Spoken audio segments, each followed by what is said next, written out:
Real quickly, I think there were people that initially thought, oh, wow, Kyrie opts back in, then Durant asked for a trade, connected the dots and thought, oh, he wants to get away from Kyrie. That's not what this is. You know, Kevin Durant's going to have to talk at some point about this, but I do think, you know, the criticism that came with, you know, you traded Steph Curry and that group you had there for Kyrie Irving. Obviously, investing in Irving as a partner, it was a mistake here. I mean, if the goal was to win and win championships, it's been a mistake.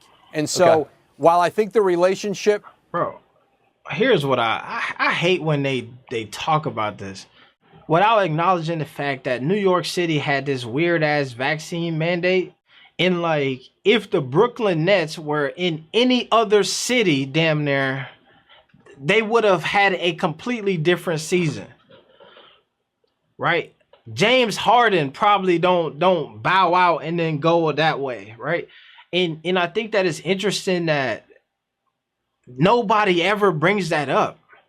Like, they throw all of that on Kyrie and be like, man, he chose the wrong person. No, bro. It was a weird-ass situation. And it was weird-ass stipulations. It would be one thing if it was a league-wide decision and, like, nobody could play unless you had it, right? The idea that other people could come to New York City and play, but Kyrie didn't. If I'm Kevin Durant, I have to notice that that's some bullshit. And, like, I can't hold that against Kyrie. That's to me. But I hate that the media does that. They create this narrative about Kyrie without, like my man Gino say, Drino. They love talking about Kyrie without context. That's a fact. They do it all over and over and over and over again, and it's so annoying to me because this team would have been better had he been able to play on the court the whole time. And I don't think that you have to hold it against him because he didn't want to go get the shot. Like, I know people who didn't get it, and in regular life they were willing to give up. They were willing to give up their regular jobs because they didn't want to do that. So I'm not surprised that he was willing to give up basketball. Hella, they need to fire Steve Nash. Suck. I think too, people here, and this is all right. That's such a good post, right? Because let me do this for you. Because Steve Nash gets a pass for what happened with the Nets because of all of the stuff that went on over the past couple of years. But Kyrie doesn't get the same pass. Durant won't get the same pass. They won't fire Steve Nash because they'll say, oh, but your best players didn't play because they was opting. He'll get so many passes and opportunity, but they'll keep everything with him in context, but they will pull everything out of context when discussing a lot of these other guys. All right, also, we got 103 people in the building, man. If you can, hit the like button while you're here. It's always much appreciated. Let's get back into this video. You know, has remained pretty close, and he certainly fought to keep him here. You know, even with 4 years left on his deal, there's almost a sense, Kevin, in the league now, you're entering the transfer portal. I want out, and I'm asking out now. That's just nuts to me as an aside here, Woj. I got other stuff I want to get to. First off, he didn't even answer the question that he asked him. They initially kind of framed it as Kyrie opted in, now Kevin Durant wants out. And he says, but I'm hearing that it's different. He's opting out because they both are trying to get up out of Dodge. And he didn't want to give them that, right? He wanted to keep expressing the narrative in a silly way. All right. I just don't know in the league anymore. Like, you got a 4-year deal. It doesn't matter. If you're a superstar player, just like, I'm not going to do it. How can you function as a business if this is how it goes?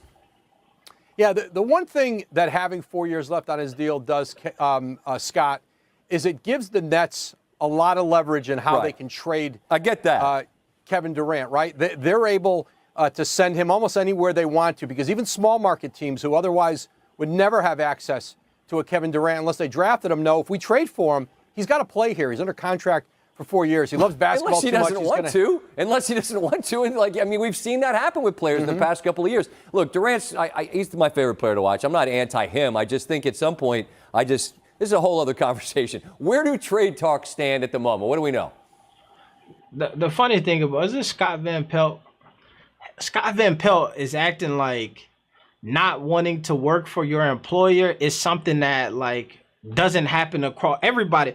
If Scott decided, yo, I don't want to do Sports Center no more, and said, I'm not doing it, y'all gonna have to fire me, take the money, whatever you gonna do, they'll do it. He could do that. Like people do that all the time. I feel like these athletes got too much autonomy over themselves. You should just be able to force them to do something.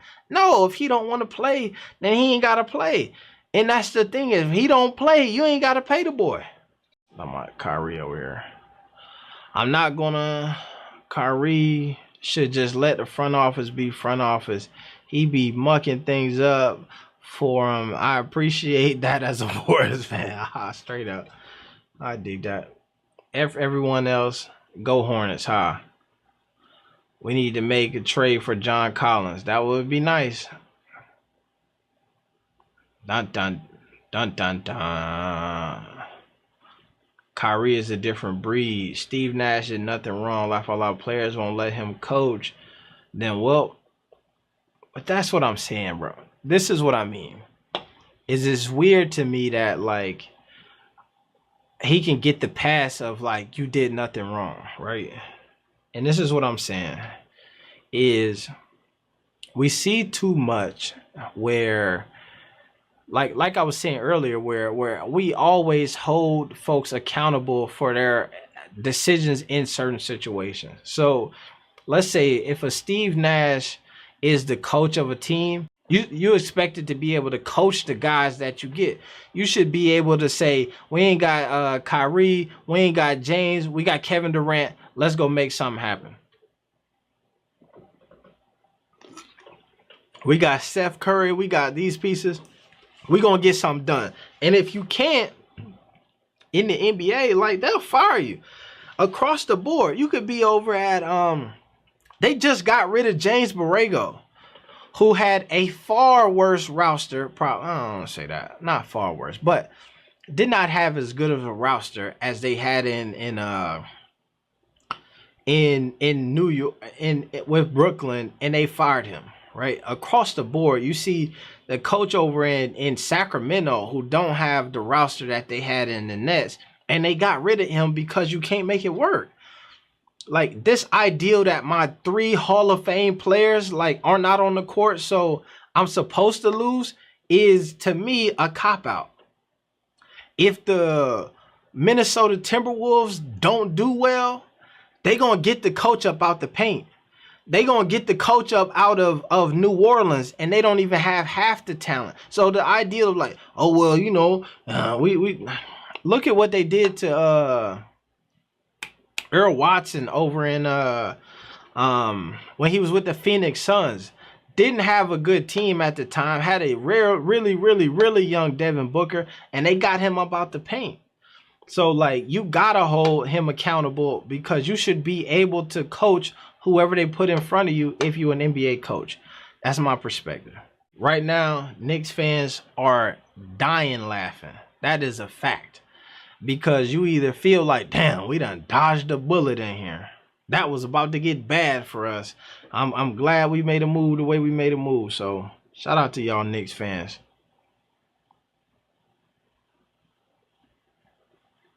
Who knew these guys didn't care that much about winning a championship? But that's what I'm saying. I think that people keep miscategorizing the things that they actually cared about that didn't allow them to play. I get that it's, to me, the context of everything is that it's basketball, right? So you're like, in order to continue to play basketball, let's say if you're anti, you know what I mean, the vaccination thing, like this idea, like a championship is I should forego my health. I should forego all of these things because our goal is a championship. To me, that's I would not expect everybody to like want it that bad.